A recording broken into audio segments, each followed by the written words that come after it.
15 ildir bu məndə var. Hı hı. Yox. Başqa həkimlərdə olmuşam, sonra ara buraxdım. Axırıncı dəfə olanda 5 il bundan qabaq. Axırıncı dəfə zovunuzu 5 il bundan qabaq yoxlamısınız. Niyə? Vəziyyət çətin oldu. İndi dəli dedim yoxa gördüm arıqlama gedir. Heç bir problemi yeməyində, yatmağında heç bir problem yoxdur. Yolu bir yerdə getsə mən sizdən bək qaçam. Belə cəhd gedirəm də. Amma ki şeydir, bir dənə məndə arıqlama gedir.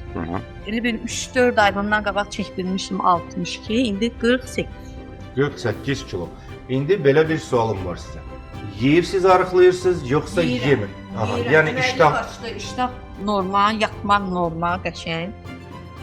Bir dənə bu deyirəm də heç bir problem deyirəm, ay belə nəsə ürəyim döyür. Bir dənə problemimiz arıqlamadır, o da yaxşı iştah fonunda. Deyə bilərsiniz onu?